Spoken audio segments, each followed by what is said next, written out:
Ever heard someone snoring so loudly that it feels like a motor running? Or maybe you are the one keeping everyone awake. Many people think snoring means deep sleep, but that's actually a myth. Snoring could be a sign of a serious health problems.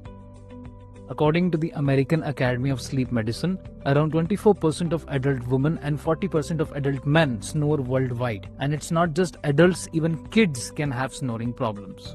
When we sleep, our muscles relax. Sometimes the muscles in the throat and nasal area contract too much, narrowing the airway. This makes the soft tissues vibrate, causing that loud snoring sound. Who is at higher risk? Snoring is more